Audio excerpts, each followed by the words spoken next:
बिस्मिल्लाहिर्रहमानिर्रहीम। मिर्ज़ा जेलमी ने वेल मछली का तज़किरा करते हुए ये बात की है कि फ़िक़्ह हनफ़ी में वेल मछली को हराम कहा गया है और इस बुनियाद पर हराम कहा गया है कि ये बच्चे देती है और दूध देती है, अंडे नहीं देती।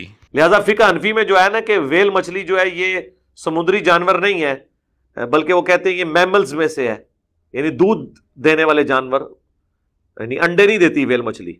वो वेल मछली को हलाल नहीं समझते, वो कहते हैं सिर्फ वो मछलियां हलाल हैं जो अंडे देने वाली है। फ़िक़्ह हनफ़ी के मुतालिक ये बात करके मिर्ज़ा ने सही बुखारी से एक हदीस पेश की है कि सैयदना अबू उबैदा रज़ी अल्लाह तआला अन्हु लश्कर लेकर जा रहे थे तो समंदर ने एक बहुत बड़ी मछली उगली थी और सहाबा ने वो खाई थी, नबी पाक सल्लल्लाहु अलैहि वसल्लम ने भी खाई थी और वो वेल मछली थी। तो उस हदीस से साबित होता है कि वेल मछली हलाल है, लेकिन फ़िक़्ह हनफ़ी कहती है कि हराम है। फिर हम उन्हें कहते हैं जो बुखारी मुस्लिम में हदीस है, मुत्तफ़क़ुन अलैह, दोनों किताबों में, अबू उबैदा इब्न जरा जो एक लश्कर में गए थे और एक बहुत बड़ी मछली समुंदर ने उगल दी। ये पूरी हदीस मिर्ज़ा ने बयान की फ़िक़्ह हनफ़ी की तरदीद के लिए, जबकि हकीकत ये है कि फ़िक़्ह हनफ़ी का ये मसला है ही नहीं कि जो मछली बच्चे देती है या दूध देती है वो हराम है और जो अंडे देती है वो हलाल है। ये तफरीक, ये तकसीम फ़िक़्ह हनफ़ी के अंदर है ही नहीं।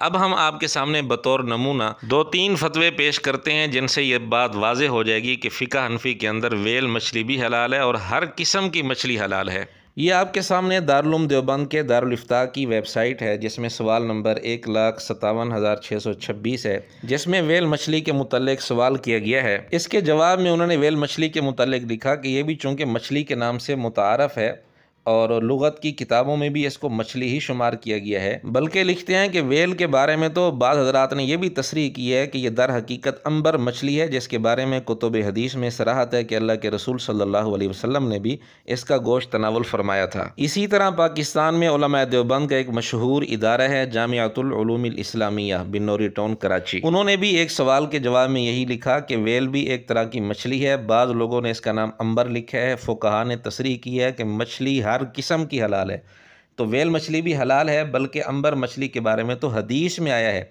कि अल्लाह के रसूल सल्लल्लाहु अलैहि वसल्लम ने भी इसका गोश्त तनावुल फरमाया था। मुमकिन है मिर्ज़ा जेलमी अपने शागिर्दों को मुतमईन करने के लिए ये बात भी कर दे कि जी मेरी वीडियोज़ के आने के बाद इन्होंने अपना मसला बदला होगा, इसलिए हम मिर्ज़ा जेलमी की पैदाइश से भी बहुत पहले का फतवा आपके सामने पेश करते हैं। उलमाए देवबंद में एक मशहूर नाम है मुफ्ती किफ़ायतुल्लाह देहलवी रहमतुल्लाह अलैह का। उनकी किताब है किफ़ायतुल मुफ्ती जिल्द नंबर 9। उसके अंदर इस मसले के मुतल्लिक, वेल मछली के मुतल्लिक पूरी तहकीक करने के बाद मुफ्ती साहब रहमतुल्लाह अलैह लिखते हैं, इस तमाम तहकीक से साबित हो गया कि बाल और अंबर और जमलुल बहर एक बड़ी मछली है जिसको अंग्रेज़ी में वेल या वहेल और जर्मनी में वाल कहा जाता है। बस मछली साबित हो जाने के बाद हनफी मज़हब में भी इसको हलाल समझने में कोई इश्काल नहीं है, क्योंकि हनफिया के नज़दीक मछली बावजूद हज़ारहा सूरतों और शक्लों पर मुश्तमिल होने के हलाल है। यानी फ़िक़्ह हनफी के अंदर ऐसी कोई तकसीम नहीं कि फ़लाँ किस्म की मछलियाँ हलाल, फ़लाँ किस्म की मछलियाँ हराम,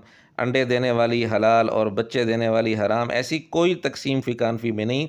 फ़िक़्ह हनफी में जिसके मुतल्लिक़ ये साबित हो जाए कि ये मछली है वो हलाल होगी, यानी मछली की तमाम किस्में हलाल हैं। फिर लिखते हैं कि इसके अलावा बाल और अंबर यानी वेल की हिल्लत की मखसूस और सरीह दलील भी मौजूद है, और वो एक सरीह और सही हदीस है जो हदीस की मुस्तनद किताबों और आगे लिखा है खुसूसन बुखारी वगैरह में। वही वाक़या लिखा है अबू उबैदा रज़ी अल्लाह तआला अन्हु के लश्कर वाला जो मिर्ज़े ने बयान किया है। ये फतवा मुफ्ती साहब ने सन 1944 में लिखा था। इस पर और भी बड़े बड़े उलमा के दस्तखत मौजूद हैं। मिर्ज़े की पैदाइश है 1977 में, यानी मिर्ज़े की पैदाइश से 33 साल पहले का ये फतवा लिखा हुआ मौजूद है। अब हमारा भी मिर्ज़ा जेलमी और उसकी पूरी ज़ुर्रियत से सवाल है कि फ़िक़्ह हनफी की किस मुस्तनद किताब के अंदर ये बात लिखी हुई है कि अंडे देने वाली मछली हलाल और बच्चे देने वाली मछली हराम है। ये तफरीक फ़िक़्ह हनफी की किस मुस्तनद किताब में मौजूद है?